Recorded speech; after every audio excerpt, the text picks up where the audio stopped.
நீங்க leg spin போடுறப்போ உங்களை அறியாமலேயே கூகுளி அண்ட் டாப் ஸ்பின் போடுறீங்களா? இதை ப்ரிவென்ட் பண்ணி மோர் லெக் ஸ்பின் போடுறதுக்கு 3 ட்ரில் பார்க்கலாம். ஃபர்ஸ்ட் ட்ரில் நம்ம பாலை கிரிப் பண்ணி பாலை மோர் ரெவல்யூஷன் பண்ணி பால் பிச் பண்ணி கேட்ச் பண்ண போறோம்.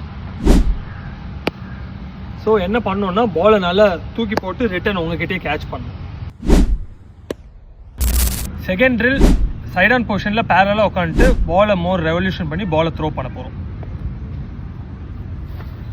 ஸோ இந்த பொசிஷன்லேருந்து பண்ணுறப்போ மோர் ரெவல்யூஷன் கிடைக்கும், பால் நிறைய டேர்ன் கிடைக்கும்.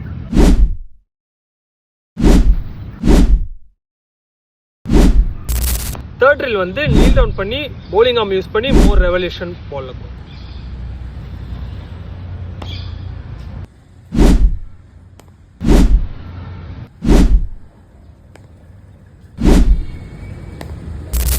இந்த 3 ட்ரில்ஸை ஃபாலோ பண்ணிங்கன்னா நீங்களும் பெட்டர் லெக் ஸ்பின் போடலாம். Leg spin, googly, top spin, slider and flipper 5 variation இருக்குது. அடுத்தடுத்த வீடியோவில் அதையும் பார்க்கலாம். இன்னும் நிறைய கிரிக்கெட்டிங் டிப்ஸ் பற்றி தெரிஞ்சுக்கணுன்னா கிரிக்கெட் வித் சுரேஷை ஃபாலோ பண்ணுங்கள்.